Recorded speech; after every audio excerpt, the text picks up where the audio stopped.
Let's get on with business now. I'll give you the details. This afternoon, President Akufo-Addo has presented fresh list of ministerial nominees and their deputies to Parliament, one that has sparked anger among many Ghanaians. 110 ministers makes it the biggest administration in our history. Here are the specifics. Information Minister Mustafa Hamid has already taken office, and this afternoon he has 3 other persons who will deputize him. Mind you, in the Mahama administration, that ministry was merged with the Communications Ministry, and that had just Dr. Edward Omane-Boamah as minister and Felix Ofosu-Kwakye and Ato Sapong as deputies. Now, if you put these two under the Akufo-Addo administration, you have as many as 7 ministers and deputies in a ministry that, well, perhaps could have just had 3 persons running it. On the floor of Parliament, there's anger already. The minority say they're shocked at the numbers. Here's Minority Chief Whip Mohammed Muntaka Mubarak. If anything you want to do, you have to come properly by the rules. We will see, given the limited opportunities that we have, knowing very well that the only thing that they will take to record those who were in the house is the vote and proceedings. That could mean that people who are just signed and have not been in the chamber could all be counted. Remember also, as part of our strategy was to get our members also out. And you know, the records of the house who captured them have been present by the time of the voting, because read 109 and read 104 of the Constitution, it says at the time. So it's at the time of the vote. And we've just lost it because their own members are not serious about government business. Because if they were going to know that today they are going to approve their policy, I'm sure that by 10 o'clock, all the 169 should be here. We don't have to be struggling about the numbers. But you saw it. It was when our members started trooping out, then they started struggling to call all their members in, to come in.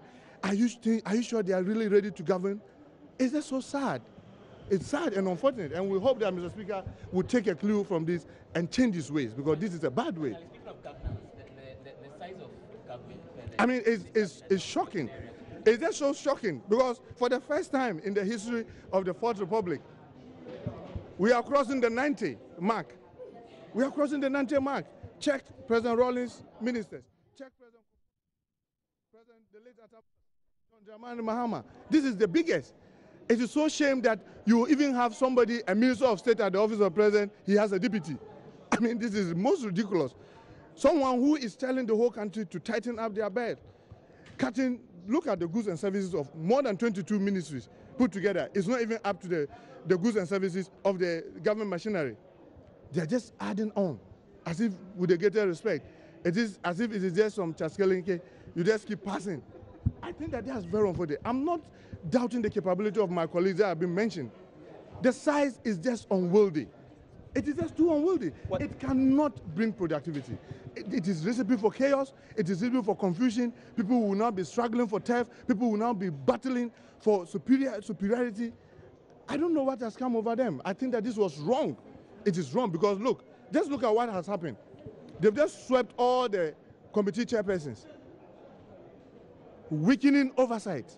That's exactly what the president is doing. He just swept all the chairpersons of the committees. Now we have to now come and redo it.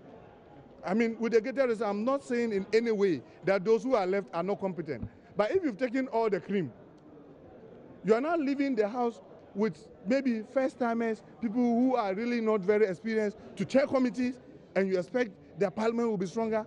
I'm sorry, I think that this is a funny thing, but it is early days yet. Let's see what the government will be doing, but this is too early, and it is early days yet. That is Minority Chief with Mohammed Muntaka Mubarak there. You've heard the words that he uses to describe President Akufo-Addo's appointment and the list of people who will be in his government. He says it is wrong, it is the biggest, and it is weakening oversight responsibilities in Parliament because he swept, to borrow his words, he swept committee chairpersons. Well, there's a strong defense, of course, from the majority side. Local government minister Hajia Alima Mahama says, well, there's a lot of work to be done, so we need the people. Assembly meeting to change the resolution. Okay. Yeah. The final bit, it looks like government is all set for business with the deputy ministers coming out. Yeah. What more can we expect going forward? Yourself now, you have your deputies, even all the other ministers. We have our deputies. They are, well, I would say they are yet to go through the vetting process and approve by Parliament. But hopefully, they will all go through. So we are ready to move. And there's a lot of work. There's a lot of work to do. Like the president indicated, there's so much to do, and we are in a hurry to achieve, to work, to meet the needs of the people. People have a lot of expectations, so we are ready to work. What do you make of getting the deputy ministers back on, getting the deputy ministers in our offices do us a lot of good. What do you make of the concern that the government is too big, too many deputy ministers, something in the region of 40, the entire government machinery, you're hitting about 100 plus and all? I don't think it's big. There's a lot of work to do. There's a lot of work. We have a lot of work to do. Like the Minister of Local Government, for example. You have 3 deputies. Yes. What will they be doing? They'll be doing a lot of work. There's so much to do. The Minister of Local Government is big. We have a lot of issues bordering on law, legislative instruments, even the allies of the various districts, boundary issues. We have so much work. And I'm glad we have a lawyer to support looking at that. Then we have 200 assistant district assemblies that we have to monitor and monitor and supervise. Then we have some programs that we definitely have to play a role in. Talking about agriculture, planting for food and jobs. District assemblies have to play, Minister of Local Government have to play a role in it and work to help in mobilizing at the district level for them to support that. So another deputy minister can support in that type of work. And rural industrialization. So most of the things, programs that we have, Minister of Local Government has a role to play in that. So having a deputy minister will help the programs flow, because it all requires mobilization and organization, monitoring and supervision. So for you, the claim that this will be an inefficient situation where there will be turf war, that's the concern that the minority guys are raising, and it may result in efficiency declining, and there'll be conflict of interest and all of that. For you don't buy those arguments? No, I don't buy. For example, if I take my ministry, there's so much to do. I don't buy. Like I've just indicated, we have a lawyer who look at the legal aspects, especially the allies. Some district assemblies right now, I can say, do not have the correct allies to back their district assembly. They have to look at all those things, look at the boundary issues, and so many other disputes come up that we have to sort out. Then we have to look at the work of the district assembly in terms of decentralization, administrative decentralization, fiscal decentralization, what has happened, rollout programs. And then we have to also support the ongoing programs. I just talked about the agricultural program, planting for food and jobs. I talked about the infrastructure on poverty reduction program. And they are anchored at the district level. People are supposed to work and respond to that. So we have to be there mobilizing and supporting. Thank you. Ahmed Gunu, MP for Savulu in the North region. Of course, we've got some more reactions there. You've heard from the Minister for Local Government, of course, Ajia Alima Mahama, saying that the work, there's a lot of work to be done, and so the people are needed. But then Deputy Minister Designate also for Local Government and MP for Offenso North, Augustine Collins, and team has been speaking to us. He is excited about his appointment. Who wouldn't? Good, and I really want to use the opportunity to thank His Excellency the President for just appreciating the role I played when I was a DC, and then saying emphatically that he wants me to look at the local economic development using agriculture as a tool to bring about the needed change, the employment. And it's something I have been doing over the years. And I am happy.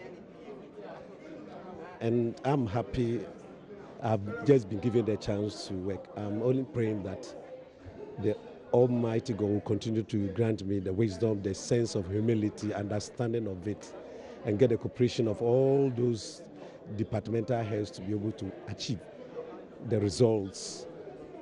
And then the confidence that His Excellency has also reposed in me in person.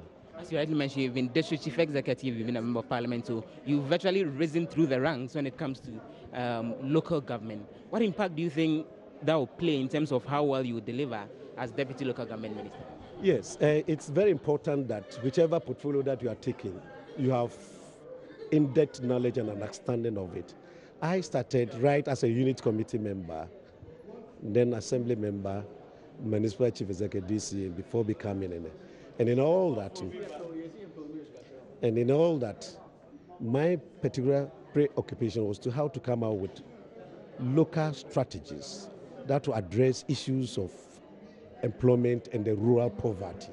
And that's why, as a DC in Offensive, I came out with an initiative jointly with my member of parliament and Dr. Keke Afrod. We come out with an initiative to grow cocoa seedlings, oil palm seedlings, and citrus seedlings. I think that it is something that is yielding dividend going back to the assembly. And recently I have taken to the cultivation of cashew. I think cashew has the prospect because of the global climate change. And it's something that I'm going to work on because... And this is something that has really been successful in your district. Can we expect that as Deputy Minister for Local Government, you really push for it to be rolled out across the country to help better the livelihood? Exactly. I have already identified 60 districts within the transitional zone that has the potential to support cashew production. And in the northern region, cotton will be also cotton. In some parts, citrus will not. So we come out with a platform, well-rehearsed program, a comprehensive program for the DCs and MCs to adopt so that we set the ball rolling. We are thinking about creating employment, revamping the agriculture sector at the local levels, developing the economic potential of every district. And then I believe that in so doing, several jobs will be created. And then the agriculture sector will be enhanced, the ecology will also be improved. Just a final clarification. You are chairman of the health committee. One of the concerns the minority team have started raising already is that a lot of you, the committee chairmen, are going into government and they think this may weaken parliament oversight responsibility. What do you make of this concern? Well, it's a good observation. But the system that we have for now, that's what we have. And I think that we need to make do with it until such time that we amend the whole status quo.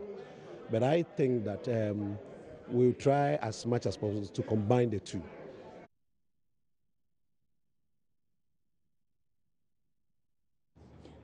Obviously, he is excited. That is Deputy Minister Designate for Local Government and Member of Parliament for Offenso North, Augustine Collins and Tim. Let's go live now to Parliament House for more on this. Our correspondent, Joseph Opoku Gakpo, is standing by. Hello, Gakpo. If you can hear me, and I believe you do, we've heard from the MPs. We've heard from both sides, of course, what they think about this ministerial list. What's the mood in the House after the announcement today? Well, it's looking interesting. Looks like the conversation around this will continue for some time to come. The majority members think that they would need the huge list of ministers and deputy ministers in order to ensure an efficient administration of government. But the minority thinks this is very much too unprecedented. Eventually, the Speaker of Parliament, Professor Michael Quain, referred this list of deputy ministers to the Appointment Committee of Parliament. You would know that that particular committee has even today been vetting some deputy ministerial nominees. It's expected that they will outline what the timetable will be for the list of 24 deputy ministers that's actually been put out. And it's expected that those concerns about the huge numbers in terms of those who've been appointed into government would come up even at that session when they are vetted for their various positions. Because if you rightly heard, one of the concerns the minority is raising is that there could be turf war and also there could be conflict among the deputy ministers in terms of how they are doing their job. So we are expecting questions on what exactly they'll be doing to support their ministers when they appear eventually before the Appointment Committee of Parliament. I see. So did they, we know that they, members of the minority walked out. Did many of them walk out? I mean, we saw a bit of it, but you were in Parliament. Walk us through it. Exactly how did it happen? Exactly. That was specifically in connection with the approval for the 2017 budget. Right. Earlier this morning, the debate on the budget was rounded up. The minority leader, Haruna Idrisu, gave his address as what they call the closing statement when it comes to the budget debate. And then the majority leader of Saiti Mensa Bonsu also went ahead. In the course of the delivery of the majority leader of Saiti Mensa Bonsu's address, the minority members started walking out of the House. They were having concerns that when their leader was speaking, there was constant interjection of his address by some members of the majority side. They made specific reference to Dr. Anthony Akutose, which the Speaker rightly allowed. But when it got to the turn of the majority leader, that wasn't allowed most of the time. And they also had concern that there was a time allocation of 15 minutes to both the majority and the minority leader for them to speak. But when it got to the majority leader's time, the Speaker indicated that another majority member was supposed to speak earlier, and he hadn't gotten the chance to speak because he was out of the chamber. And so he added on his time to that of the majority leader. The minority had concerns with that, and that was the basis for which they worked out. After the time that they worked out, per my count, there were less than 20 members on the leadership side who were still seated on the floor of the House. More than 40 to 50 of them who were present this morning had actually worked out, and they indicated, those who had worked out had indicated that they had reached the decision that members on the back bench were going to walk out as part of their protest when it comes to the concerns with alleged issues of bias on the part of the Speaker, and then we will be left with only the leadership for them to continue the conversation. And so that's what actually happened on the floor of the House. I see. So when they walk out, then what? They walk out and they leave Parliament House, or they stay? They sort of hang around to wait for the leadership to then inform them of what happened next on the floor of Parliament? So they walked out and actually left for their offices. In fact, in that conversation with Muntaka Mubarak, he made reference to that and indicated that it was a decision that they had taken that they were going to let the members on their backbench walk out. They, the leadership, were going to still sit and seek to raise the concerns that they had about how the Speaker had conducted the debate. Eventually, even after the walkout by a lot of the minority members, Haruna Idris, who is the minority leader, eventually had the chance to speak after the Speaker had communicated to the House the President's list of deputy ministerial nominees, and he indicated that as far as they are concerned, the Speaker hadn't treated them fairly. Muntaka Mubarak made the point that they think that the House did not have enough numbers even before it went ahead to approve the budget. It was below what was required in terms of a quorum. So that's what they had repeatedly tried to draw the Speaker's attention to, which he didn't acknowledge. And so the indication that I'm getting is that the House eventually suspended, and they are supposed to return any moment now.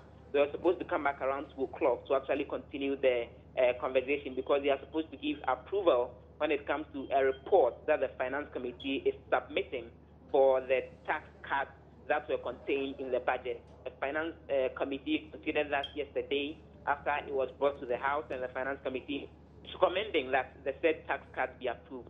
So the House suspended sitting so that the report of the Finance Committee will be made available to all MPs before approval will be given for that particular document. But from what some of the minority MPs are telling me, it's not likely they, the minority, all of them would be back to participate in that debate and approval for that said report of the Finance Committee. We got the hint that they were holding a meeting. They're actually holding a meeting as we speak to come to a final decision on that. But it's not likely that they will return to Parliament to support the business of the House going forward, including what will come up later this evening. Okay, we'll be keeping in touch with you, Joseph, for an update on that. Joseph Opoku Gakpo is our parliamentary correspondent there in Parliament, bringing us up to speed on what's happening.